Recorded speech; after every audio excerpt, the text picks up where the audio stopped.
부르는 그 찬양은 이번 주 여름 세미나 때 우리나라 역사를 이제 강의를 하면서 그 중에서 이 조선 성리학이라고 하는 게 있는데요. 그 내용이 이렇게 좀 쉽지 않습니다. 좀 어려울 수 있고 이러고 해가지고 이제 그 부분을 좀 이제 우리가 성경의 입장에서 쉽게 좀 이렇게 해석을 했고요.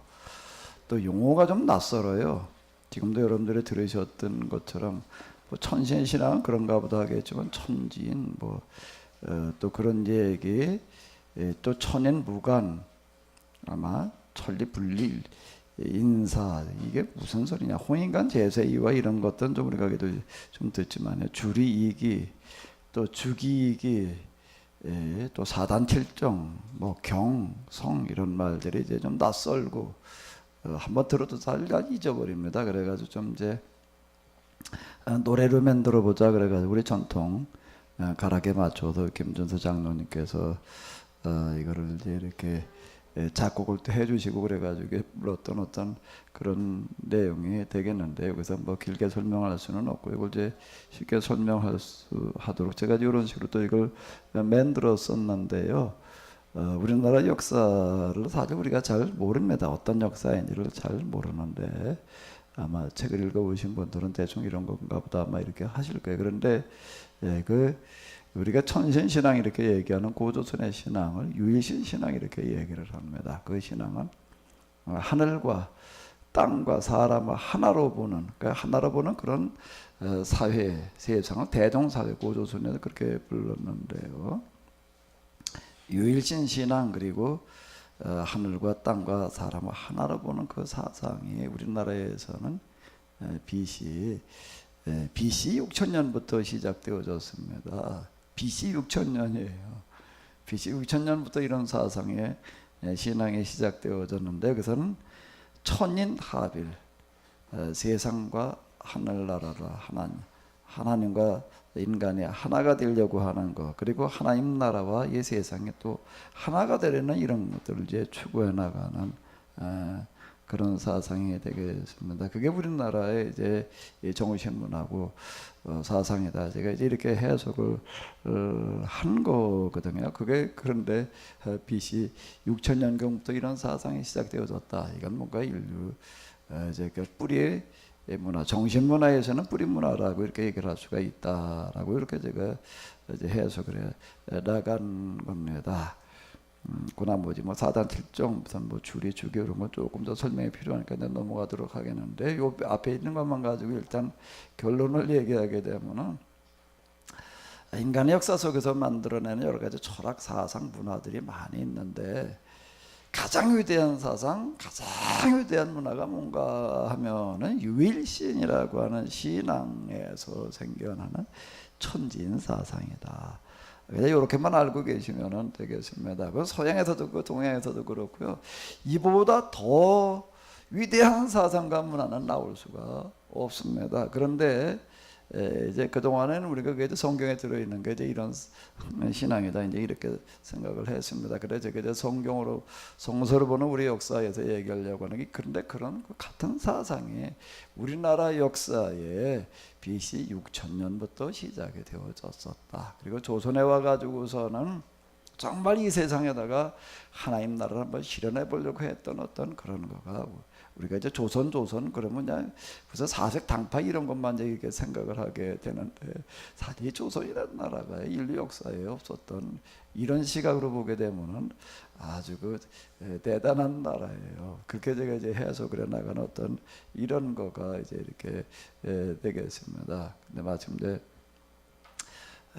또 우리도 장호석 권사님께서 참 많은 수고를 하셔서 이번 동계올림픽 때에 이제 외국 매스컴들을 비롯해 가지고서 우리나라에 200만 명이 온대요. 동계올림픽 때 오는 외국인만 200만 명이 된다고 그러는데, 이제 우리가 이런 사상을, 역사를 우리가 이제 이렇게 알리게 되는 어떤 그런 기회가 우리에게 주어졌다라고 하는 어떤 이런 건데, 어쨌든 여태 되어져가는 그런 일들을 볼 때 하나님께서 우리에게 이런 기회를 만들어 주셨다라고 이렇게 보여집니다. 좀 위해서 많이 기도해 주시기 바랍니다.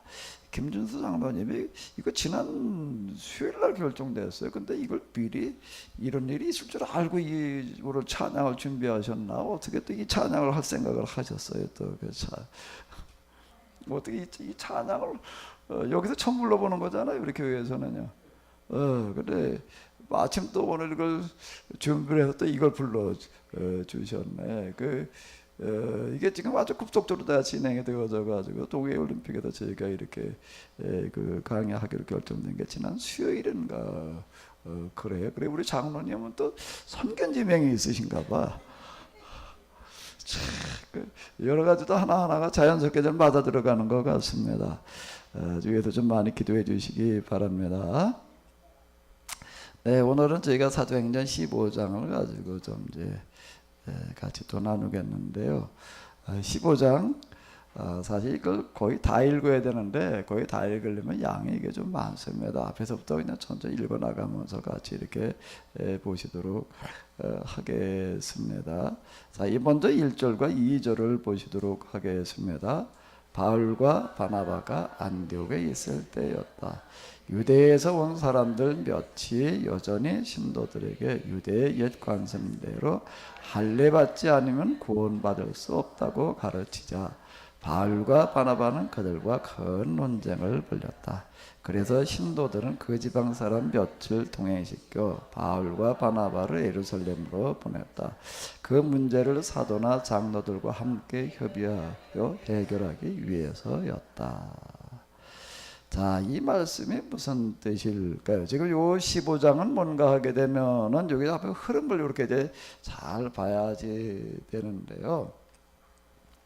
이 사도신경이라고 하는 게 초기에 교회가 어땠느냐라고 하는 걸 얘기해 주는 아주 이제 중요한 책이 되겠습니다. 근데 우리가 토막토막 그냥 내용만 부분적으로만 이렇게 알고 끝나버리게 되면 거기서 진짜 일어난 중요한 일들이 무엇인지 우리가 잘 모르게 되는데요. 이제 이렇게 일단 보시면은 돼요. 여태까지 공부해온 걸 때 여러 번 나누어서 하다 보니까 또 머릿속에도 잘 정리가 되지 않을 수가 있습니다.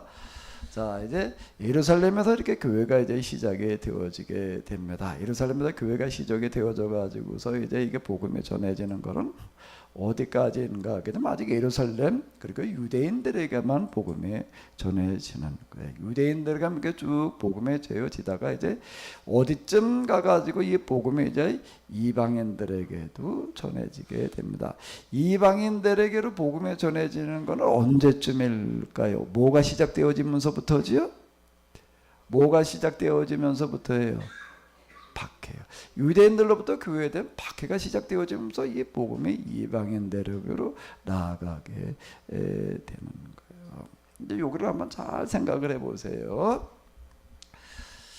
왜 박해가 시작되어지고 난 다음에 이방인들에게로 복음이 더 확산되어져 나갔을까?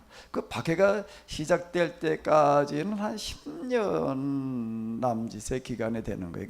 금방이 아니에요. 예루살렘에서 교회가 시작되고 바로 시작되어지는 게 아니라 한 10여 년 남짓의 그런 시간이 있었어요. 그게 예루살렘에서 이제 유대인들에게 이렇게 복음이 전해지고 있다가 그 다음에 이방인들에게로 이제 박해가 일어나면서 이방인들 그 박해를 받아가지고 쫓겨나간 사람들이 가서 이제 각지에 돌아다니다가 이제 안디옥까지 복음을 전하게 되었다. 뭐 그 얘기가 우리가 앞에서 이제 우리가 읽었잖아요. 자, 이 부분에 대한 이해가 먼저 필요합니다. 왜 10여 년 동안은 박해가 없다가 10여 년 만에 박해가 일어나면서 이방인에게로 나가겠는데 그 10여 년 동안 유대인들에게 복음이 전해지고 있던 예루살렘을 중심으로 해가지고 예루살렘에서만 전해지는 것은 아니에요. 이제 예루살렘, 유대, 사마리아 이제 이게 뭔 얘기가 이제 온 이스라엘 지역을 말하는데 그 10여 년이라는 시간이 있었습니다. 이 시간은 뭘 말하는 걸까요? 우리 천상 오늘은 서집사님 혼자 해야 되겠네. 서집사님이 이제 이렇게 맨날 누구 나와라 들어가라 그것도 이제 불편하니까 알아서 데려다 앉혀놓으셔. 예배위원으로 아직 여기서 공식을 임명할 테니까 아무도 안 되면 혼자 해야 돼 이제 알아서 해요. 자, 그 10년이 무슨 시간이었을까요? 그 선교를 이방인 선교를 위한 준비 기간이었던 것 같아요. 준비이고 또 다른 측면에서는 뭐가 있을까요? 그 이방인 선교를 위해서 그 아직 그 교회 그 신학이 정립이 안 돼 있으니까 그 신학을 그것도 하나 있어요. 그거 말고 다른 것도 뭐가 있을까? 요거는 뭘 가지고 생각을 해보시게 되는가 하면 이 사람들 복음을 계속 안 받아들이다 보니까 AD 70년에 이스라엘이 완전히 망하는 거예요. 망했다라고 하는 게 나라나 멸망하고 끝났다는 얘기가 아니라 예루살렘, 주로 예루살렘을 중심으로 해가지고 그 유대인들이 이제 6월절에 한 250만 명 모여 있을 딱 그 시기에 맞춰가지고 일부러 로마인들이 와서 그 6월절에 맞춰가지고 우리가 포위하자 그러고 온 거는 아니에요. 다 이제 하나님께서 하시는 그런 일들 보게 되면 참 자연스럽게 그렇게 대가게 이제 만들어 놓으시는데요. 250만 명의 예루살렘 모여가지고 6월절 행사를 벌이고 있을 때 포위가 되는 바람에 남들 다 갇혀가지고 이제 한 절반은 굶어 죽어 나가고요. 나머지는 저 포로로 끌려가 가지고서 콜로세움 짓는데 이제 끌려가 노예 생활하다가 죽어갔어요. 이걸 염두에 두면은 돼요. 그럼 그 10년 예수님께 돌아가시고 나서 30년부터 10몇 년 정도 돼요. 그 기간이라는 게 뭐 하는 기간이었을까요? AD 70년에 예루살렘에 멸망하는 거를 예루살렘만 망하는 게 아니에요.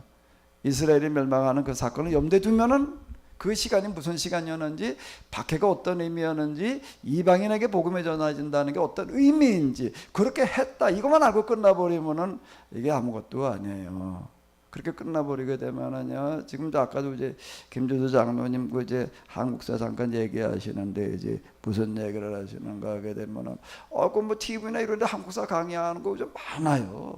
봤다는 거 이렇게 쭉 이렇게 보게 되면은 특징이 뭔가 옛날에 뭐 이랬다 그리고 끝난다는 거예요.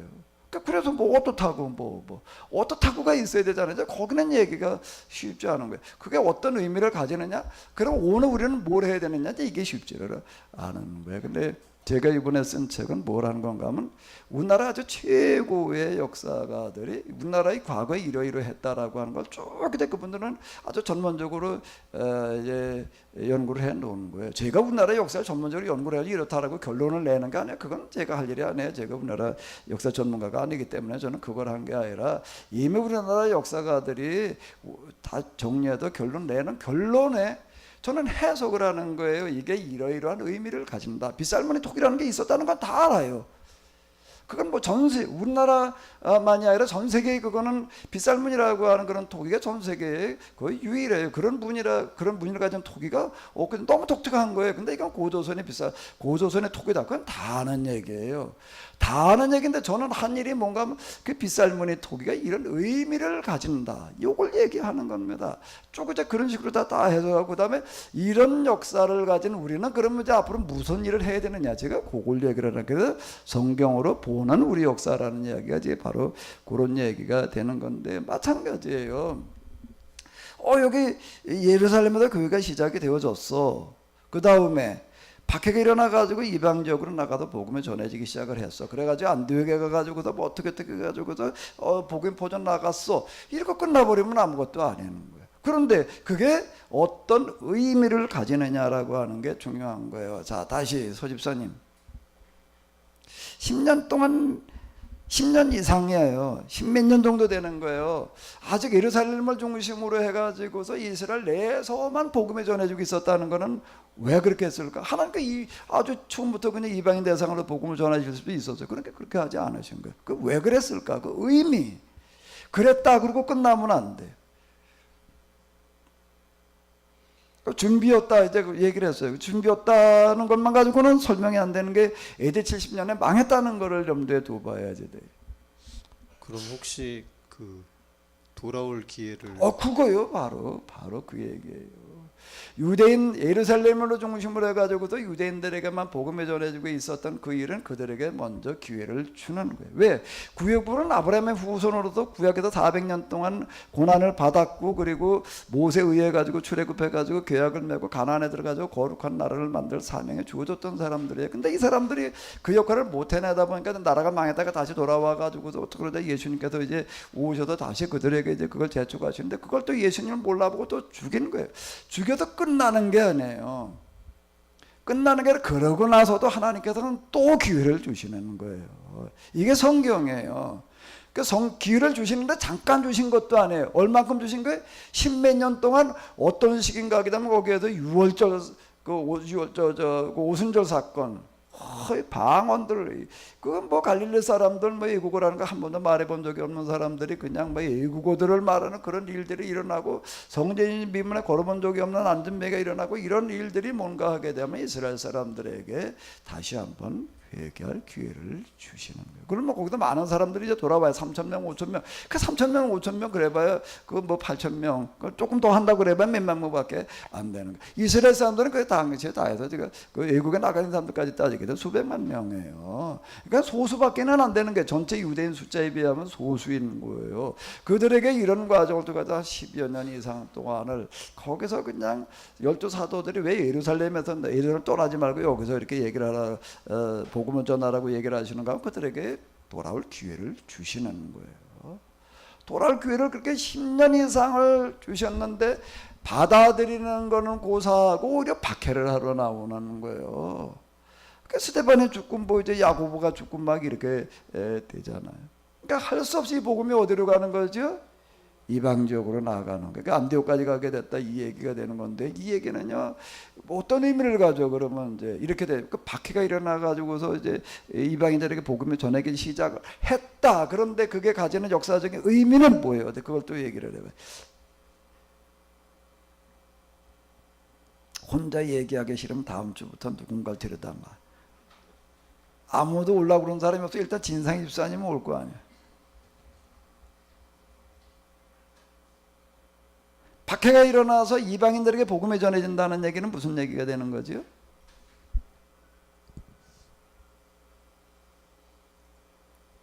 그 하나님께서는 그 공평하게 다 기회를 주신다는 거 아닌가요? 공평한 기회를 주시는 거죠. 이따 유대인을 염두에 둔다면 무슨 얘기가 되는 거예요? 유대인들이 스스로 멸망받을 수 있는 기회를 버렸다는 이야기가 되는 거예요. 사도 바울이 계속 이렇게 얘기를 합니다. 우리가 지난번에 봤던 이제 비시디아 안디옥부터 시작해서 더베 루스드라 이쪽으로 가면서 이제 그 하는 얘기가 계속 거기 가서도 박해를 하니까 뭐라고 사도 바울이 얘기를 하는 건, 너희에게 먼저 이 복음을 전하는데, 사도 바울은 이걸 잘하는 거예요. 이걸 거부한다는 게 얼마나 무서운 재앙을 몰고 올지를 아는 거예요. 근데 이렇게 얘기를 하는 건, 너희에게 내가 먼저 이 복음을 전하는데 이걸 너희가 받아들이지 않기 때문에 이제는 할 수 없이 이방인 데리고 간다, 이렇게 얘기를 하는 거예요. 순서는 무슨 얘기가 되는가 하게 되면 이런 얘기예요. 하나님께서 원하신 순서는 이스라엘 사람들이 다 회개하고 받아들이고 나서 그 다음에 그 이스라엘 사람들이 하나님을 똑바로 믿는 걸 보고 그 이방 사람들이 이제 구원받게 하는 게 순서예요.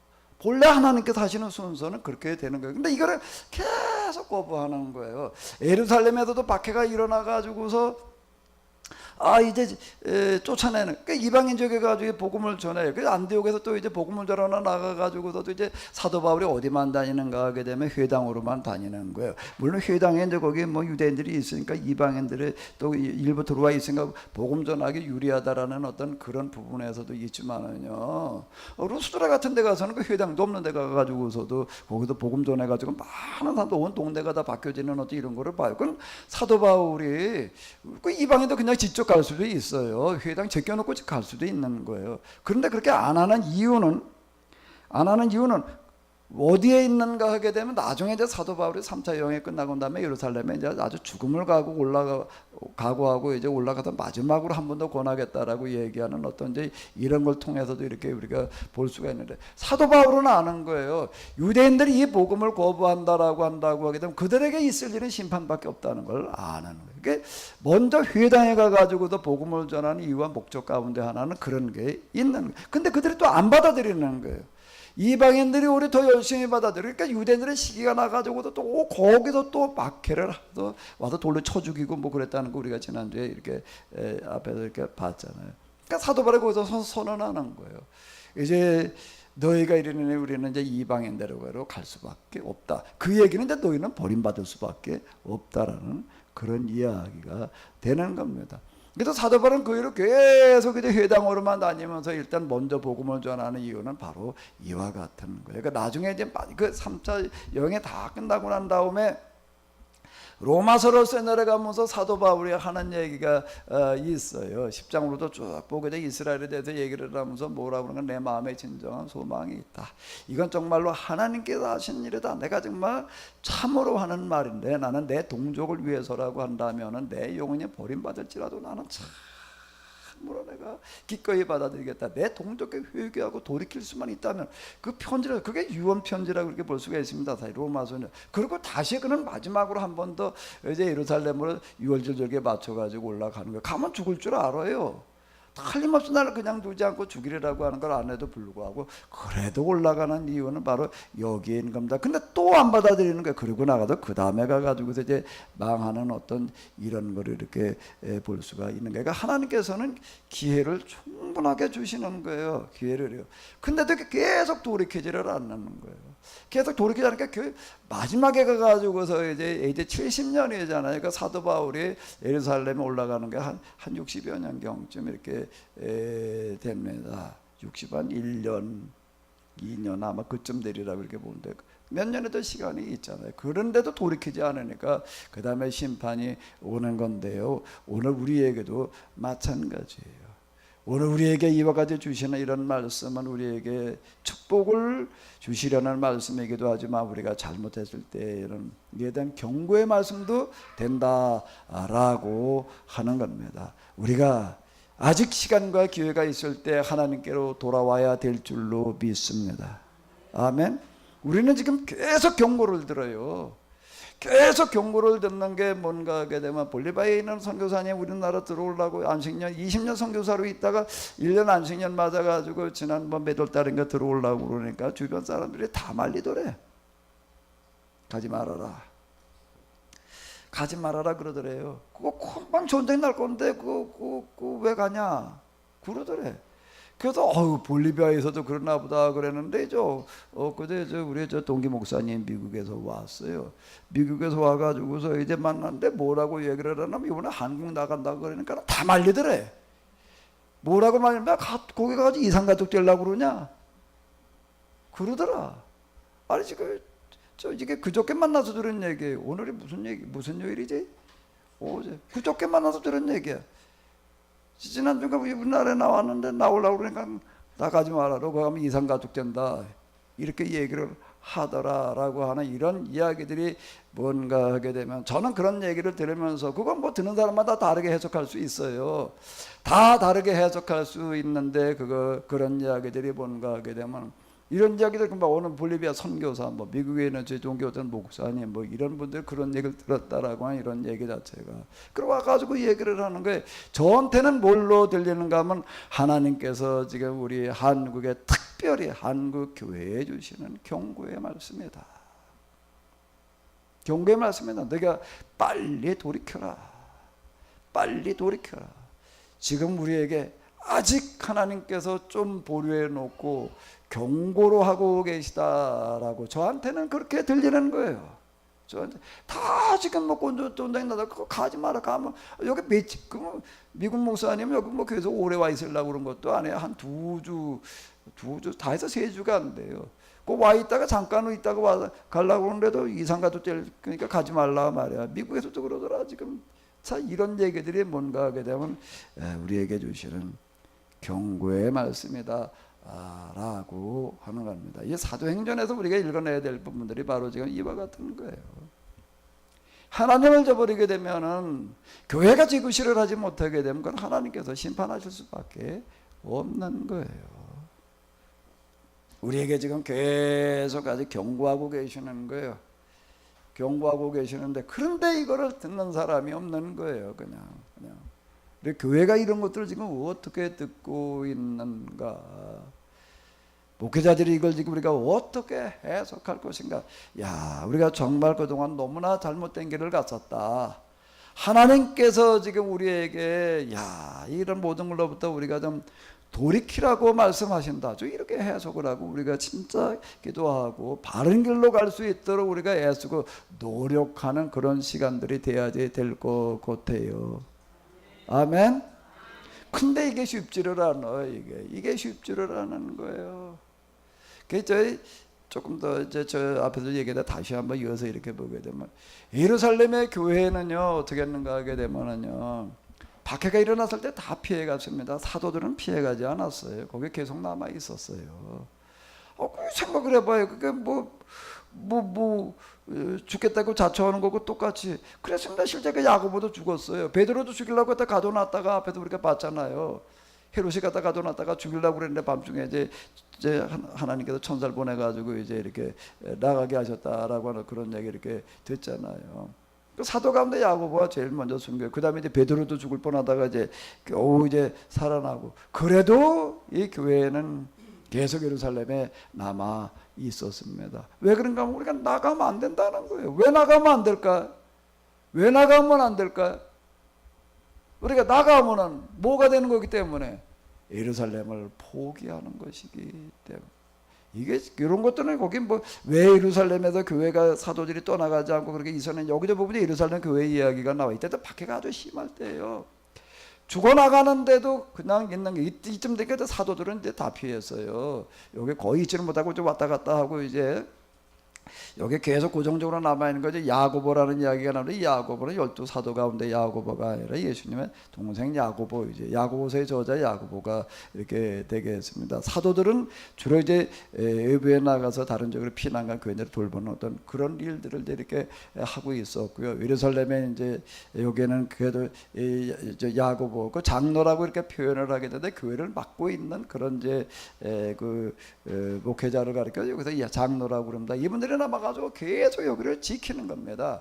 지키는 이유는 뭔가 하면 예루살렘에 그냥 하나님으로부터 심판받도록 우리가 내버려둘 수 없다라는 생각 때문에 거기를 계속 남아있는 거예요. 근데 로마군이 이제 포위를 해옵니다. 이제 며칠 있으면 로마군이 이제 포위하게 생긴 거예요. 그 즈음에 하나님께서 특별히 명령을 내리셨다는 거예요. 교회에게 이제 너희들 이제 피해라. 그래가지고 펠라라는 곳으로다 피해갔다. 그러자마자 로마군이 와서 포위를 했다라고 이제 그러고도 예루살렘에 멸망하는 어떤 이런 거를 이제 이렇게 볼 수가 있습니다. 이런 일련의 과정이라고 하는 게 뭔가 하면 하나님의 심판이 어떻게 전개되어지는가라고 하는 어떤 이런 것들을 이렇게 보여지게 이제 이렇게 되는데요. 마침 우리가 지금 이런 사도행전 이런 요 과정을 주로 지금 이렇게 공부해 나가고 있는데 또 우리나라의 지금 정세라고 하는 게 지금 참 급박하게 지금 돌아가요. 지금요.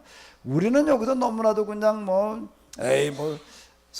전쟁이 날라고 이제 이렇게 이제 생각하고 있지만 하나님께서 우리에게 주시는 경고와 그리고 기회다라고 우리가 받아들이고 평소에는 우리가 이게 참 마음을 아직 고쳐먹고 제대로 해보자라고 생각하기 쉽지 않습니다. 그러니까 우리가 그걸 기회로 받아들이면 되는 거예요.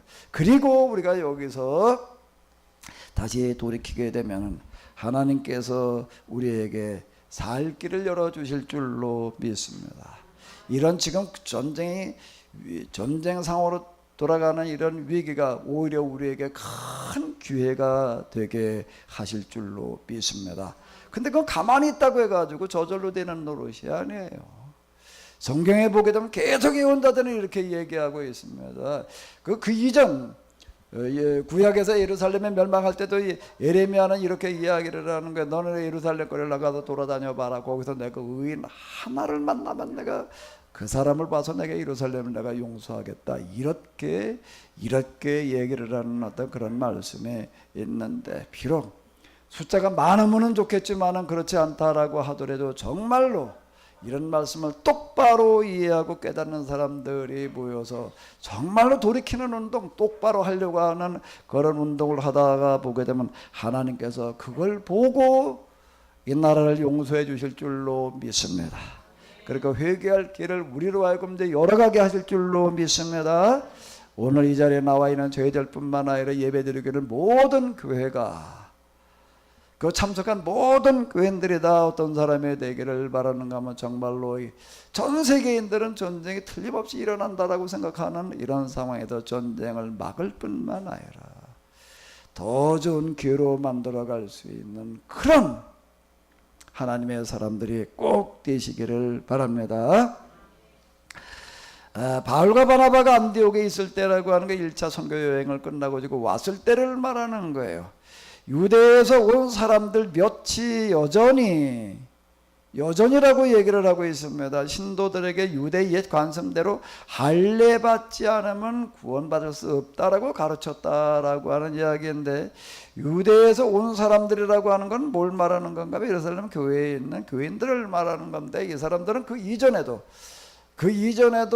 기독교인이 되기 이전 유대인으로 있을 때에도 어떻게 하는 사람이었는가 하면 예루살렘에 있는 사람이다라고 한다라고 서기관 바리새인들뿐만 아니라 그 사람들은 뭐 하는 사람이냐, 직업을 써내라 그러면 신앙 하는 일이 뭐냐 그러면 전도, 그러는 사람들이에요. 이 사람들은 주로 무슨 일을 하는가 하면 이스라엘 사람들은 전 세계 흩어져 있는 사람들이 더 많거든요. 그 흩어져 있는 사람들이 다른 나라에 가가지고 흩어져 있으면서도 신앙생활을 똑바로 바른 길로 갈 수 있도록 인도하는 게 우리의 책임이다라고 생각하는 사람이 예루살렘에 사는 사람이에요. 이 사람들은요, 우리로 하여금 이렇게 예루살렘에 이렇게 살게 하시는 것은, 여기서 왜 예루살렘에서 우리가 이제 서기관 바리새인들 제사장을 통해서 배운 이런 말씀을 우리만 가지고 끝나야 될 게 아니라 전 세계에 흩어져 있는 유대인들이 우리와 같은 신앙을 가지고 똑바로 살아갈 수 있도록 우리가 그들을 가지고 바른 길로 끌고 가야 된다. 이 사람들은 아주 하나같이 그러는 사람이에요. 그러니까 이 사람들은 뭘 하는 사람들인가 하면 자기가 스스로 비용을 자기가 마련해 가지고도 누가 대해주는 게 아니에요. 자기가 마련해 가지고서 선교 여행을 가지고 각 지역에 가 가지고서 교회당에 가 가지고서 사람들을 가르치는 게 이 사람들이 하는 일이에요. 평생을 그렇게 살아요. 그러니까 이제 돈 떨어지면 또 들어와서 또 어떻게 마련해 가지고 또 나가고 이러고 사는 사람들, 이거 우리가 유대인들이었던 사람들을 참 자세히 잘 모르는데요. 그 사람들이 예루살렘에 사는 유대인이에요. 유대에서 온 사람들 그러면 이런 사람들을 말하는 겁니다. 근데 이 사람들이 기독교인이 됐어요. 기독교인이 되고 나니까 이 사람들은 이제는 어떻게 되는가 하면 또 각 지역에 흩어져 있는 교회를 다니면서 또 우리가 이렇게 돌봐야 된다 이렇게 생각하는 사람들이었다라고. 그러니까 12명의 사도만 그러는 거 아니에요. 구시대에는요 모든 교인이 다 그래요. 자, 이게 여기를 한번 잘 보세요. 기독교의 출발이라고 하는 건 어땠는가 하게 되면은, 처음 와가지고 교회 다니면서 예수를 믿게 되고 신앙생활을 하게 되면은 그냥 교회 가가지고 목사님 설교 들으면서 그냥 우리가 그저 이렇게 신앙생활하면 되지, 우리는 그렇게 생각을 합니다. 그런데 교회 출발과 시작이라고 하는 건 뭘 했는가 하게 되면, 처음에 이렇게 이제 교회 와가지고서 이제 어쨌든 신앙생활 시작해요. 시작하면 거기 사도들의 가르침을 따라라는 구절이 이제 그 오순절 이후에도 그렇고 여러 번 나옵니다. 그 얘기는 무슨 얘기인가 하게 되면, 교회 왔다라고 하게 되면 그냥 예배나 드리라고 왔다가 그리고 갔다가 예배 드릴 때나 또 오고 그걸 말하는 게 아니에요. 오게 되면 와가지고 열심히 배우는 거예요. 열심히 배워가지고 그 다음에는 어떻게 하는 사람들인가 하게 되면 나가서 가르치는 사람들이 되는 거예요. 그게 박해가 나가지고 다 흩어져 버렸어요. 교인들이 다 흩어졌는데 그럼 어디 가가지고 어떻게 하느냐, 그저 흩어져가지고 가가지고서 그냥 흩어진 사람들끼리 모여가지고 예배 드렸다 이렇게 말하는 게 아니에요. 사람들을 찾아다니면서 전도해가지고 가르쳤다라고 하는 겁니다. 그 얘기가 계속 나오잖아요. 그게 교회의 출발이에요. 그러니까 여러분들은 제가 어떤 사람들이 교회 와가지고서 그래도 한 6개월, 1년 됐다 그러게 되면 이제 다 나가서 사람들 만나가지고 전도해서 가르칠 수 있는 사람이어야 돼요. 아멘? 다 그렇게 할 수 있죠? 하고 있죠? 대답이 없으시네. 우리 소집사님 대표로 대답을 해야지. 할 수 있죠? 힘들 것 같아요. 그동안 그렇게 하고 있던 거 아니야? 아, 집에서만. 집에서는 하고 있었어요? 이제 좀 밖에도 나가서 한번 해봐요. 그거를 가르쳐서 뭐라고 얘기를 하는, 교회도 집사라는 직분을 받는다는 건 이런 걸 얘기를 하는 겁니다. 그 전통을 얘기를 하는 거예요. 여기 유대에 온 사람들 몇이 여전히 신도들에게 유대의 관습대로 할 일을 받지만 구원받을 수 없다고 뭘 했다고요? 가르치자. 이렇게 가르치러 오는 사람들이 있는 거예요. 잘못 가르쳤느냐 똑바로 가르쳤느냐 하는 건 나중 얘기고, 이 사람들은 지금 신앙생활을 시작했다면 당연히 그래야 된다라고 생각을 하는 거예요. 그래도 그렇게 했어요. 그래가지고 이 복음의 전파가 된 거지. 그건 뭐 에이 전도는 그건 목사님이나 하는 거야. 아 우리 교회가 맨날 이 모양 이 타령이고 그냥 부흥이 안 되는 건 목사님 때문이야. 다 그렇게 생각을 해요. 아 이게 목사님을 좀 바꿔야 돼. 이렇게 생각을 한다고요. 교회가 전도가 되고 안 되고 부흥이 되고 안 되고 이제 여러분들이 할 일이에요. 아멘? 아멘? 왜? 뭐라는 사람들이기 때문에 여러분들이 나가가지고 사람들을 전도해서 가르치는 사람들이라는 겁니다. 지금 그 얘기예요. 그 얘기. 근데 이 사람도 어쨌든 좀 잘못 가르치고 있었기는 했지만 어쨌든 이렇게 자기가 스스로 시간을 내고 비용을 만들어 가지고 이러고 다녔다. 그 유대인들은 이런 사람들이에요. 그런 사람들 때문에 그 유대인들이 어떻게 됐는가 하면 2000년 동안 나라가 어째 떠돌아다니면서도 그들의 문화와 신앙을 잊어버리지 않았다는 얘기는 이런 사람들이 있었기 때문에 그러는 거예요. 근데 오늘 우리는 어떤가? 유대인들은 그 신앙이라는 것과 뭐가 뗄 수 없는 관계였는가? 그들의 역사와 문화를 가르치는 것과 뗄 수 없는 관계였어요. 그렇기 때문에 살아남은 겁니다. 근데 오늘 우리는 교회에서 우리가 우리나라 역사를 가르치는가? 가르치기는 건 고사하고 우리나라 역사 가운데 예수 교회가 들어오기 이전엔 다 마귀가 지배하던 역사였고 뭐 이런 식으로 얘기를 하지. 그래가지고 우리나라 역사에 대해서 다 거부감 갖게 만들어 놓고 있지. 우리나라 역사를 가르치는 건 고사하고 역사를 부정하고 있는 게 이게 지금 우리의 현실이에요. 옛날에 교회가 특히 개신교가 들어온지를 따지게 되면은 이게 몇 년 됐나? 임진란 직후니까 1600년 되다라고 한다 해도 한 400년 한 500년 돼가는 것 같은데 천주교가 들어온 걸로 따지게 되면은 400 몇십 년 되는 거고요. 개신교가 들어온 걸로 따지게 되면 130년 돼가는데 우리나라에서 우리나라 역사를 우리의 신앙의 입장에서 해석하려고 하는 그런 시도 자체가 거의 없는 거예요. 함성근 선생님이 쓰기는 썼지만은요, 그분은 그냥 교인의 입장에서 그리고 그 어떤 저항의 입장에서 그걸 해석해 나간 거지요. 정식으로 다 그래서 그분은 신학 공부한 분이 아니에요. 그래도 신학을 공부하고 어떤 신학을 가지고서 우리나라 역사를 해석하려고 하는 시도 자체가 없었어요. 지금 제가 쏘는 게 처음이에요. 지금 그런 식으로 해석해 보려고 했던 것 자체가 지금 없었다라고 하는 겁니다. 어쨌든 그렇게 해석해 놓다 보니까 어쨌든 하나님께서 그걸 또 어쨌든 길을 열어 주시고 있다라고 이렇게 지금 생각이 되어지게 되는데요.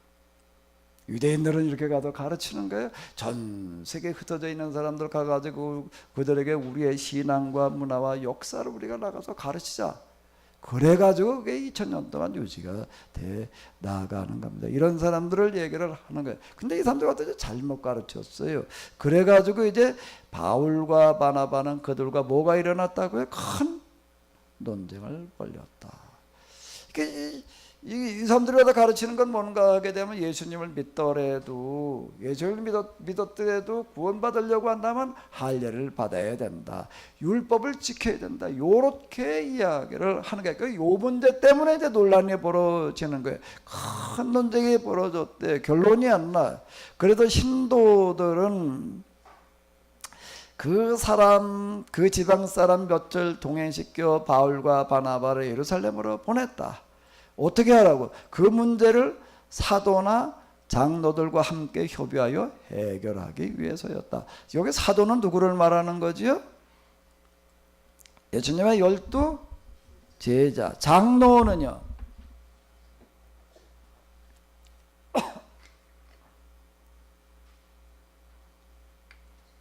장로는 누구를 말하는 거예요? 각 교회를 맡고 있는 목회자, 오늘로 말하는 목사님을 얘기를 하는 거예요. 그냥 현재 교회의 이제 장로님들 같은 분들을 얘기하는 게 아니라 목회자를 말하는 거예요. 여기서 얘기하는 거예요. 그러니까 예루살렘에도 이제 예루살렘 교회를 맡아가지고 저 하시는 분들이 이제 사도들이 다 주로 해외로 돌아다니는 그런 역할을 하기 때문에 맡아서 일을 하는 분들이 있어야 되는 거예요. 야고보라고 하는 사람이 바로 그런 얘기예요. 예수님의 12 제자 중에 야고보를 말하는 게 아니라 그 사람들 장로의 직책을 가지고서 지금 그 일을 하는 거고요. 그리고 예루살렘만 하더라도 이제 교회가 또 몇 곳에 있고 또 주변에 이제 예루살렘 주변 이런 쪽에 여러 교회들이 있었기 때문에 그 대표자들을 말하는 겁니다. 그 사람들과 모여가지고 이 문제를 어떻게 해야 되느냐, 예수님을 믿어서도 할례를 받아야 되느냐, 예수님 믿고 난 다음에 유대인들이 지키고 있는 여러 가지 율법들을 지켜야 되느냐, 이제 이런 것들을 얘기를 하는, 가서 거기 가가지고서 우리끼리 여기서 얘기해가지고 끝내야 될 노릇이 아니니까 가서 협의를 하게끔 보냈다라고 하는 겁니다. 자, 여기 한번 또 읽어보시기 바랍니다. 온 교회가 바울 일행을 전송하였다. 그들은 베니게와 사마리아를 거쳐 가는 동안 이방 사람들이 믿게 된 소식을 모든 신도들에게 알려 기쁨을 함께 나눴다. 베니게 사마리아는 뭘 말하는 건가 하면 안디옥에서 이제 바로 가까운 지역에 베니게, 조금 더 올라가면 저희가 사마리아는 이제 예루살렘 가까이 온 그 이스라엘 영내를 말하는 거고요. 여기에도 많은 교회가 있었다라고 하는 걸 이렇게 볼 수가 있습니다. 온 교회가 바울 일행을 전송하였다라고 하는 것은 이제 안디옥 교회 그 주변을 얘기를 하는 거고요. 그래서 거기에 쭉 지나가면서 뭐라고 얘기를 하는가? 이방 사람들이 믿게 된 소식은 뭘 말하는 걸까요? 이방 사람들이 믿게 된 소식은 뭘 말하는 거예요? 요 앞에 13장 14장에서 사도 바울 일행이 바울 바나바가 뭘 했죠? 이 복음을 가지고 1차 선교 여행 구브로를 비롯해 가지고 한 바퀴 쭉 다니면서 이방인들에게 전도한 그런 이야기가 있는 거예요. 그 소식을 알려줬다라고 하는 겁니다. 알려줬더니 다 그걸 어떻게 했다는 거예요? 기쁘게 받아들였다. 교인들은 이제 그렇게 받아들이고 있다라고 하는 거를 얘기를 하는 거고요. 자, 그 다음에 이제 또 읽어보시도록 하겠습니다. 자, 여기까지 한번 읽어보시도록 하겠습니다. 예루살렘에 도착한 그들은 신도들과 교회의 지도자들인 모든 사도와 장로들의 환영을 받았다. 바울과 바나바는 전도 여행 중에 하나님께서 어떻게 도와주셨는가를 그대로 보고하였다.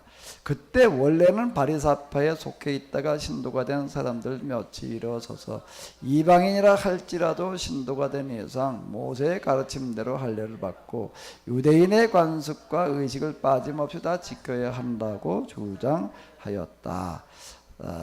라고 이제 이렇게 얘기를 하는 거예요. 예루살렘에 이제 이렇게 도착을 해서 바울과 바나바는 전도 여행 중이라는 건 금방 말씀드린 1차 선교 여행을 말하는 거고요. 하나님께서 어떻게 인도해 주셨는지, 어떻게 인도해 주셨다는 것은 뭘 말하는 거예요? 어떻게 도와주셨다는 걸 뭘 말하는 거죠? 이방인들에게 복음이 전해지도록 어떻게 도와주셨는지를 말하는 거예요. 하나님께서 이방인들에게 복음에 전해지도록 이끌어 주시고 인도해 주시더라, 허락해 주시다, 요렇게 그대로 있었던 일을 그대로 보고를 하였다. 그랬더니 그때 원래는 어디에 속해 있던 사람들, 바리새파에 속해 있다가 신도가 된 사람들 몇이 일어서서 이방인이라 할지라도 신도가 된 이상 모세의 가르침대로 할례를 받고 유대인의 관습과 의식을 빠짐없이 다, 할례만이 아니에요, 빠짐없이 다 지켜야 한다고 주장을 하였다라고 하는 겁니다. 이 문제로 이제 팽팽하게 의견이 이제 이렇게 맞서게 되는데, 사도들과 장로들은 이 문제를 결정하고자 회의를 열었다라고 이렇게 돼. 요 회의가 이제 1차 교회 회의가 되는 건데요. 이게 이제 교회 역사에서 굉장히 중요한 그런 회의가 이제 이렇게 되는 겁니다. 여기 보게 되면 이제 이런 얘기가 나와요. 토회의가 끝없이 뭐 되자? 요 얘기가 무슨 뜻일까? 결론이 안 나는 거예요. 어떻게 될지요. 결론이 안 나가지고 계속 또 하고 또 하고 또 얘기가 아무리 얘기해도 결론이 안 나. 결론이 안 나자 베드로가 일어서서 말하였다. 형제 여러분, 하나님께서는 이방 사람들에게 복음을 전하여 믿음을 갖게 하려고 오래전에 여러분 가운데서 나를 가려 뽑으신 줄을 알고 계실 것입니다. 그리고 이렇게 얘기를 합니다. 요것만 가지고서는 무슨 얘기인지를 잘 몰라요. 그런데 인간의 마음을 환하게 알고 계시는 하나님께서는 이방인들도 받아들이고 계시다는 것을 알게 하시려고 우리에게 주셨던 것과 똑같이 그들에게도 성령을 주셨습니다. 하나님께서는 그들과 우리 사이에 아무런 차별도 두시지 않았고 우리에게 하셨던 것과 똑같이 그들도 믿음으로 깨끗함을 받게 하셨습니다. 이렇게 얘기를 합니다. 이건 무슨 얘기를 한 걸까요? 무슨 얘기를 하는 걸까요? 이 얘기는요, 서집사님 빨리 얘기를 해야지. 또 앞에서 공부했잖아.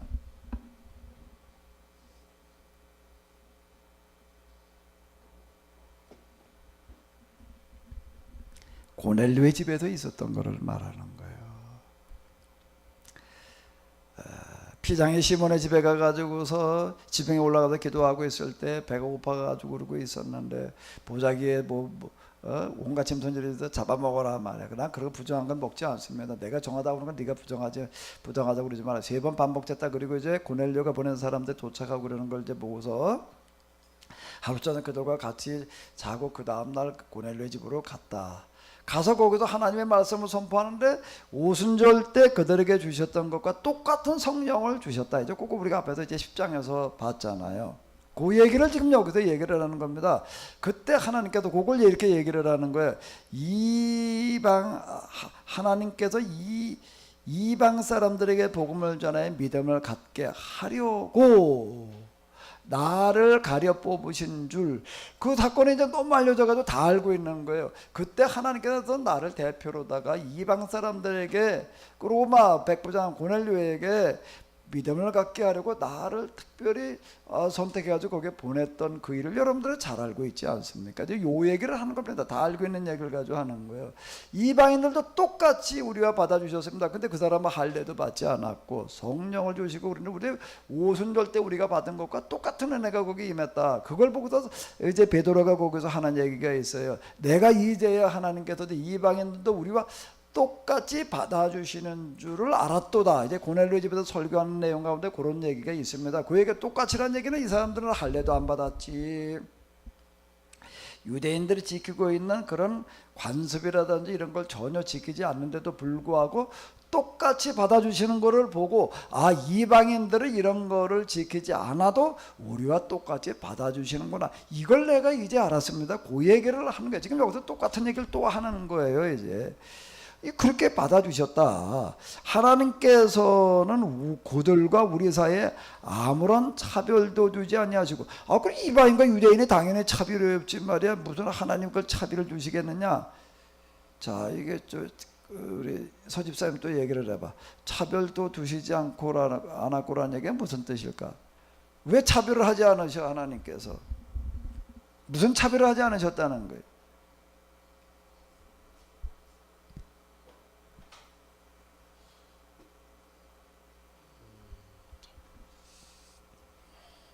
무슨 차별이지요? 차별하지 않으셨대. 하나님이니까 당연히 차별하지 않으시지. 우리 이렇게 생각합니다. 그걸 말하려고 그러는 게 아니에요. 그런 걸 말하려고 그러는 게 아니라 뭘 말하려고 그러는 거예요, 소집사님? 어제 집에서 15장 좀 미리 공부를 해왔어요, 안 해왔어요? 무슨 차별을 하지 않으신다는 거죠? 이방인들은 할례도 안 받았어요. 유대인들이 지키고 있는 관습, 먹는 거 먹지 말아야 되는 거 지키지 않고 있는 거예요. 그런데도 불구하고 유대인과 차별하지 않으시더라, 그 얘기예요. 그걸 얘기하려고 그러는 게, 사람 자체를 놓고 차별하신다 이런 걸 얘기하려고 그러는 게 아닌 거예요. 지금 여기 잘 읽어야 돼요. 유대인들은 할례를 받은 거예요. 그리고 유대인의 관습, 율법을 다 지키고 있는, 그러고 있는 유대인과 이방인들은 할례도 안 받았어. 유대인들이 지키고 있는 그런 여러 가지 아주 그냥 복잡하고 힘들고 어려운 그런 거 하나도 안 지키고 있는 거예요. 그런데도 하나님께서는 이 두 사람을 차별하지 않고 똑같이 받아주시더라. 똑같이 받아주신다는 건 뭔가 그들에게 똑같은 성령을 내려주시고 구별하지 않으시다. 요걸 얘기를 하는 겁니다. 지금 그걸 말하는 거예요. 지금 여기서 얘기하는 거예요. 그래서 우리들에게 하셨던 것과 똑같이 그들도 뭘로요? 믿음으로라는 건 요 얘기를 말하는 거예요. 믿음으로. 그러니까 믿음으로 구원받는다는 얘기는 뭔가 하면 이방인들은 할례 받지 않고 유대인들이 지키기는 먹는 거 먹지 말아야 될 거 뭐 기타 등등 여러 가지 뭐 안식일법 뭐 기타 등등 이런 걸 지키지 않아도 그럼 믿음으로라는 얘기는 무슨 얘기일까? 믿음으로라는 얘기는 뭘 말하는 거예요? 본래 할례가 말하려고 했던 그리고 먹어야 된다 먹지 말아야 된다라고 또 그리고 안식일이 본래 얘기하려고 했던 그 의미를 지켜 행하게 되면 그걸 가리켜서 믿음이라고 그러는 거예요. 그것도 저것도 아무것도 안 해도 된다. 우리는 그렇게 생각을 해요. 그럼 말이 안 돼. 그렇게 얘기를 해버리게 되면은요, 본래 율법이 말하려고 하던 그 정신과 의도를 지키게만 하면 그것 가지고 하나님께서는 똑같이 받아주신다. 요 얘기를 지금 하고 있는 겁니다. 10절에도 이렇게 얘기를 해요. 그런데 지금 여러분은 어째서 우리의 조상들이나 우리가 다 질 수 없는 무거운 짐을 그들에게 지워서 하나님께서 하신 일을 마음대로 뜯어 고치려고 합니까? 우리나 우리 조상들이 다 질 수 없었던 무거운 짐이라고 하는 건 뭔가 유대인들은 바빌론 포로 이후 이제 헬라 문화와의 부딪힘 속에서 여러 가지 조항을 만들어 놓고 지키는데 그걸 제대로 지키는 사람들이 거의 없대. 그걸 지킨다는 게 참 어려워. 일주일에 이틀을 금식을 해야지 되지. 여기 지켜 행해야 될 게 안식일법만 이제 뭐 수백 가지가 나오는 거예요. 그리고 이 예루살렘에 사는 사람도 지켜야 행해야 될 게 뭔가 하면 어쨌든 이 사람들은 자비량으로 돈을 마련해 가지고 주변에도 다니면서 또 신앙을 똑바로 가르치러 다녀야 되고 좀 이게 전도에 해당되어지는 어떤 이런 건데, 그런데 그런 무거운 점도 우리도 제대로 행하지 못하는 것을 왜 이방인들에게 우리가 지우려고 합니까? 하나님께서는 그런 거 그들에게 원하지 않으셨습니다. 하나님께서 원하시지 않는 걸 우리 마음대로 왜 뜯어 고치려고 하느냐, 요렇게 얘기를 하는 거예요. 여러분은 주 예수께서 값없이 주시는 은혜로, 값없이 주시는 은혜라고 하는 얘기는 뭘 말하는가 하면 유대인처럼 이방인들이 그냥 그런 모든 걸 다 지키지 않아도 주시는 은혜를 가리켜서 얘기를 하는 거예요. 모든 사람이 똑같이 구원하신다는 것을 믿지 않습니까? 이렇게 얘기를 했어요. 그랬더니 자 뭐라고요? 이 말을 듣자 더 이상 아무도 뭘 했다고요? 반론을 펴지 않았다. 그리고 바나바와 바울을 통해 하나님께서 이방 사람들에게 베푸신 여러 이적에 대한 이야기를 들었다. 이렇게 이제 이야기를 하고 있습니다. 두 사람이 말이 끝나자 야고보가 자리에서 일어나 말했다. 이 야고보는 예수님의 12제자 야고보를 말하는 게 아니에요. 예루살렘 교회를 책임지고 있는 장로였던 야고보. 왜 이 사람이 베드로가 나서서 결론을 말해야지 말이야. 왜 베드로는 그냥 참고 발언만 하고 왜 야고보가 나서서 뭘 다 주도하느냐라고 이렇게 생각할 수가 있는데, 예루살렘 교회를 목회 책임지고 있는 사람 지금 누구라고요? 야고보라고 하는 장로였다라고 하는 겁니다. 그래서 이 사람이 일어나 가지고서 이제 마지막 마무리를 짓는 거예요. 자, 여기까지가 되겠는데요. 이제 야고보가 일어나 가지고서 마지막으로 내려주는 결론이 되겠는데, 여기까지를 같이 읽어보시도록 하겠습니다. 형제 여러분, 제 말씀을 들어보십시오. 조금 전 베드로는 하나님께서 처음으로 이방 사람들을 찾아가 그들 중에서 하나님의 이름을 높이 찬양하는 자들을 불러주셨던 때의 이야기를 들려주셨습니다. 이방 사람들이 돌아와 믿음의 한 식구가 된 이 사실을 예언자 예언과도 일치합니다. 예언자 아모스의 예언에 나오는 이 구절을 들어보십시오. 그 뒤에 내가 다시 돌아와 무너진 다윗의 도성을 다시 세우겠다. 내가 폐허가 된 그곳을 보수하고 다시 세우겠다. 그래서 남은 백성이 다 주를 찾으며 내게 복종하는 이방인들까지 다 주를 찾을 것이다. 오래전부터 이것을 알려주신 주께서 이렇게 말씀하셨습니다. 그러므로 그러므로 내 의견으로는 하나님께로 돌아오는 이방 사람들에게 우리 유대인의 율법에 복종해야 한다고 강요해서는 안 된다고 생각합니다. 다만 우상에게 제물로 바쳤던 고기를 먹지 말고 모든 음란한 행동을 하지 말고 목 졸라 죽인 짐승의 고기와 피를 먹지 말라고 보내는 것이 써서 보내는 것이 좋으리라고 봅니다. 예전부터 대대로 모든 도시와 유대인 회당에서는 안식일마다 이런 것을 금하는 것을 읽어왔으니 말입니다. 이렇게 얘기를 하고 있습니다. 왜 머리를 깨우뚱깨우뚱해서 뭐 때문에 깨우뚱깨우뚱한 거야 지금? 그 얘기를 해봐. 왜 다 되는 것 같이 얘기하다가 마지막에 또 제안을. 그냥 아무것도 안 해도 된다 그래 놓지 말이야. 여기 보니까 이렇게 얘기를 하잖아요. 다만 우상에게 제물로 바쳤던 고기를 먹지 말고 음란한 행동을 하지 말고 목 졸라 죽인 짐승의 고기와 피를 먹지 말라고 써보내는 것이 좋으리라고 봅니다. 이건 왜 그런가 하면 예대로 모든 도시의 유대인 회당에서는 안식일마다 이런 것을 금하는 것을 읽어왔으니 말입니다. 유대인 회당에서 이렇게 지켰던 거다. 이렇게 얘기를 하는 거예요. 아무것도 안 지켜도 된다고 그래놓고 그러다 왜 판에 가서 이런 얘기를 하느냐. 그래도 깨웃깨웃했다고. 왜 이런 걸 썼는지를 얘기를 해봐요. 유대인 회당에서 지키던 거다 이렇게 얘기를 하는 거예요. 그럼 유대인 회당 지켜도 우리가 또 지켜야 되느냐. 왜 지켜야 된다고 얘기를 했을까 이거를.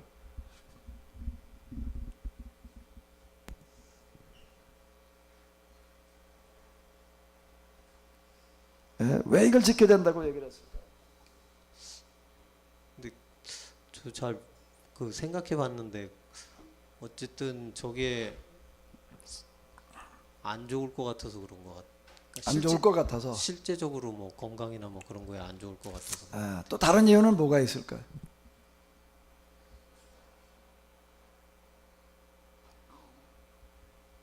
또 다른 이유는 뭐가 있을까? 왜 이걸 지켜야 된다고 얘기를 했을까요? 뭐 구약 율법에 있으니까 뭐 그렇게 얘기할 수도 있고 그건 몸에 안 좋은 거니까 이렇게 얘기할 수도 있고 또 어떤 이유가 있을까요? 네?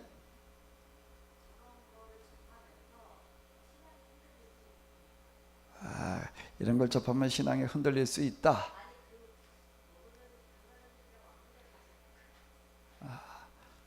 자, 이제 그 당시 상황을 제가 이제 이렇게 말씀을 이제 계속 이제 드리느라고 하기는 하는데 다시 한번 말씀을 드릴게요. 초기 이 교회 예배는 주일날 이렇게 모여가 안식일날 모이다가 이제 주님의 날 주님께서 이제 주일날 부활하셨으니까 우리가 그날로 지키자 그래가지고 이제 주일로 이렇게 바뀌게 되는 거예요. 안식일 주일로 바뀐 거는 그것 때문에 바뀐 거예요. 예수님께서 주일날 부활하셨기 때문에 금요일날 돌아갔을 때 주일날 부활하셨거든요. 그 부활이라는 건 그만큼 중요하게 생각해서 이제 그런 거고요. 그때 예배는 뭔가 와서 예수님의 말씀을 일단 배우고 듣는 게 예배예요. 지금처럼 이렇게 무슨 뭐 순서가 쭈르르 있어가지고 이렇게 하는 게 아니에요. 예수님께서 하셨다 이런 말씀을 하셨다. 이제 사도들이 와가지고 이제 그런 거 사도들이 다 보고 들은 증인들이니까 너희 땅까지 증인이 되라는 얘기가 그런 얘기가 되는 거예요. 쭉 얘기해 주는 거예요. 근데 예배가 거기까지가 예배가 아니에요. 그 예수님께서 말씀하신 걸 다 배웠어요. 그 배웠는데 가장 중요한 핵심이 뭐라고요? 빨리 마이크 잡았으니까. 이재용 집사한테 물어봤으면 좋겠는데 마이크가 없어서 이제 다음 주 여기 와서 앉으셔요. 교제를 나눴다는 거 아닌가요? 예수님께서 가르치신 것 중에 가장 중요한 부분이 뭐에 해당되어졌다고요? 모든 사람들 골고루 똑같이 살게 하는 그 일을 해야 된다.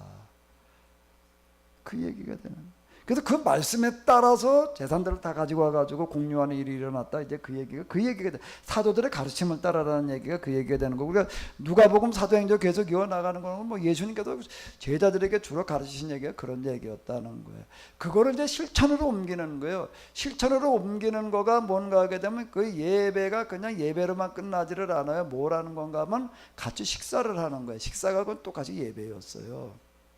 예배인데 오늘 우리가 예배 끝나가서 밥 먹는 거고 같은 게 아니에요. 그건 교제예요. 그냥 식탁 교제. 이 식탁 교제를 했다는 얘기 아니에요. 자꾸 그걸 그렇게 해석하는 경우가 있는데요.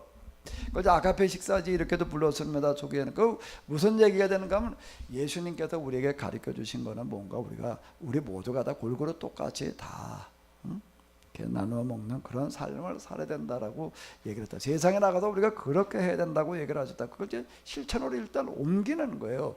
옮기는 게 뭔가 하면 같이 이제 식사를 하는 겁니다. 식사를 그냥 뭐 어떻게 식사를 했을까? 식사당 뭐 정해가지고 가서 식사 준비했겠지. 그렇게 했을까? 어떻게 했을 것 같아요? 각자 가지고 와서 각자가 가지고 왔으면 좋겠는데 각자가 가지고 와도 먹어라 그러게 되면 우리 초등학교 때하고 똑같아져. 초등학교 때 각자가 가지고 와서 점심 싸가지고 와서 먹어라 그러니까 밥 싸가지고 오는 애들이 얼마나 됐을까? 지역마다 달랐겠지. 같이 싸워가지고 그 뷔페식으로 한 거 아닌가요? 뷔페식으로다가 이야 그거 괜찮네. 세대 차이가 이런 거예요. 우리 각자 밥을 싸와라 점심 싸와라 이러니까 초등학교 때도요. 그 저녁 때까지 공부를 했다고 보통 6시간 막 이렇게 했어요. 그런데 토요일날에 4시간 하고 오전에 끝나고 이래가지고 점심을 싸가지고 왔다. 근데 점심 싸우는 애들이 몇 없어요. 그러다 보니까 미국 애들도 옥수수 가루를 줘가지고 그거 가지고 이제 죽을 치면 빵 구워주다가 나중에 죽을 쏘주더라고요. 죽을 쏘주다가 빵을 구워줬나? 뭐가 어떻게 됐나? 어쨌든 옥수수 죽이라는 걸 이제 이렇게 쏘줘서 이제 그릇만 가져와라 이제 그랬는데요. 각자가 싸가지고 와서 늘어놓고 뷔페식으로 먹자 그랬으면 어떻게 됐을까? 싸가지고 오는 사람이 10명이다 그러면은요, 10명이다 그러면 2~3명이나 싸울 수 있을까? 싸울 수 있는 사람이 없는 거예요. 초대교회 상황이라는 게 그렇습니다. 나머지는 왜 밥을 안 싸왔을까? 서집사님. 밥을 싸울 형편이 안 되니까. 싸울 수가 안 싸우는 게 싸울 수가 없어요. 없어요.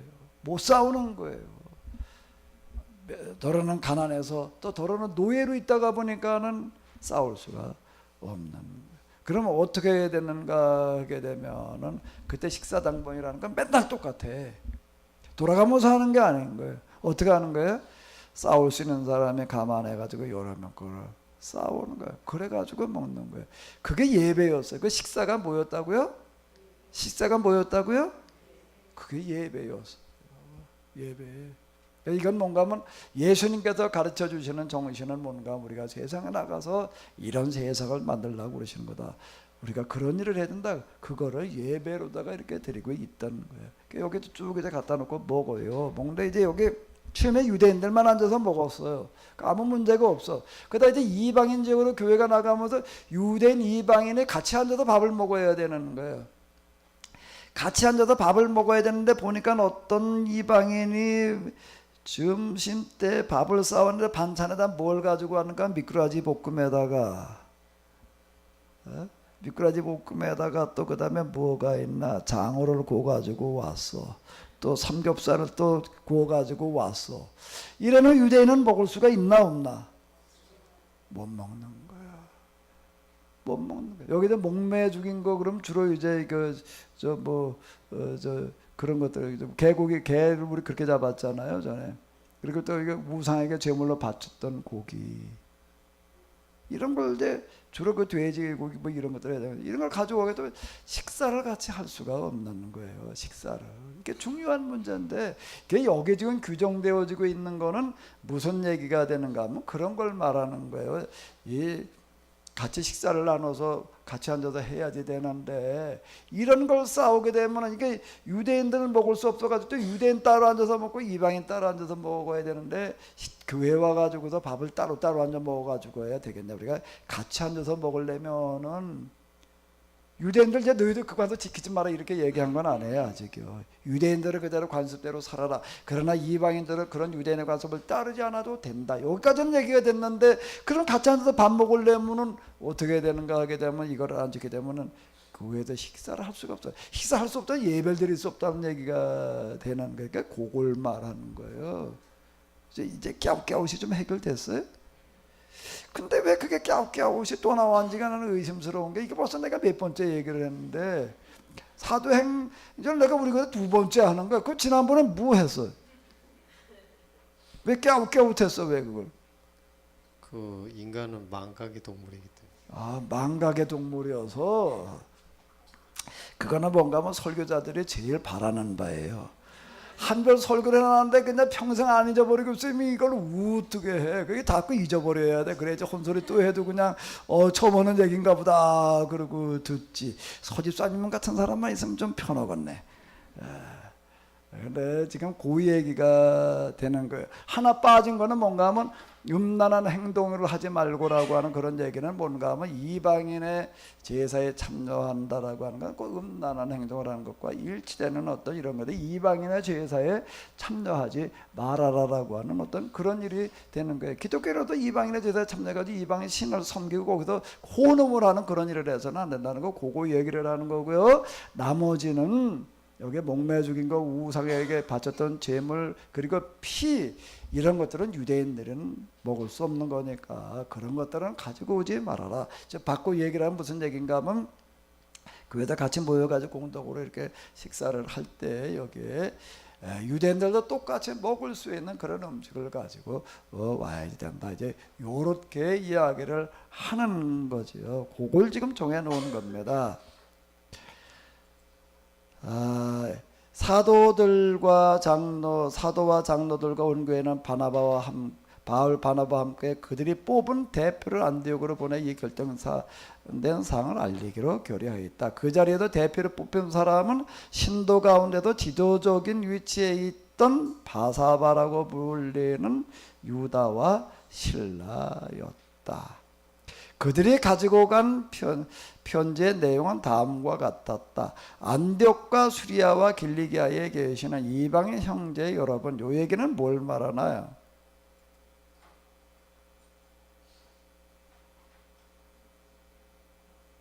이거 해석 좀 해봐요, 서집사님.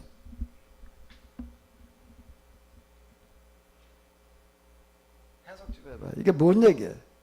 그냥 왜 안디옥이라고 그러지? 왜 안디옥과 수리아와 길리기아 뭘 말하는 걸까? 안디옥 교회에서부터 처음 시작이 되어졌지만 벌써 이 교회가 수리아, 길리기아는 바울의 고향 지역이고 꽤 먼 거리를 얘기를 하는 거예요. 여기까지 지금 복음에 다 전해졌다는 얘기가 되는 거예요, 지금. 여기에 지금 여러 교회들이 벌써 생겨났다는 그런 이야기가 되는 거예요. 그러면 이런 얘기를 이렇게 보게 되면 초대교회 교인들이 성경을 읽고 공부하고 나가서 전도해서 가르치려고 하는 일에 얼마나 열심이었는가라고 하는 거 우리가 알 수가 있는 거예요. 우리 저렇게 주일날 예배나 교회 왔다 갔다 하고 그냥 그러는 게 아니에요.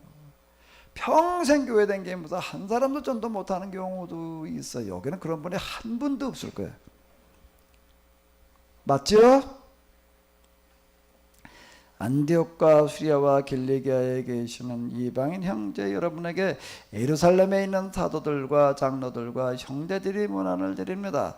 여기서 간 신도 몇 명이 여러분을 당황하게 만들고 여러분의 구원받는 일에 대해서까지 의문을 가지게 했다는 말을 들었습니다. 그러나 그들은 우리가 보낸 사람들이 아니라 개인 자격으로 간 사람들이었습니다. 그래서 우리는 이 기회에 공식적인, 이제 우리가 지금 보내는 게 바로 이 공식적인 대표 두 사람을 사랑하는 바나바 바울과 함께 여러분에게 보내는 것이 좋다고 만장일치로 결의하였습니다.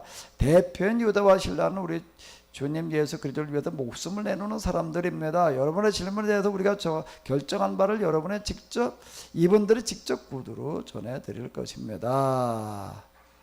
그리고 이제 금방 얘기했던 것도 반복해서 얘기하는 거죠. 이거 글씨를 써놨다는 얘기가 되는 거예요. 앞에서 얘기했던 건 야고보가 말로 했던 거고 이제 편지를 여기까지 썼다는 얘기가 되는 겁니다. 우상에게 제물로 바쳤던 고기를 먹지 말고 목졸라 죽인 짐승의 고기와 피를 먹지 말고 또 음란한 행동을 하지 마시오. 순서는 약간 바뀌었는데 내용은 똑같습니다. 그러나 그 외에 유대인의 율법을 여러분에게 짐지우는 것이 성령의 뜻이 아니라는 것이 우리의 결정입니다.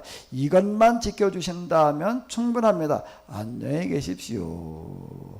그래서 이 대표로 간 사람들이 안디옥에 내려가 총회를 소집하고라고 하는 얘기는 안디옥 교회뿐만 아니라 주변에 있는 그 많은 교회를 다 모아가지고 편지를 전달했다. 편지를 읽은 모든 사람들이 크게 기뻐하였다.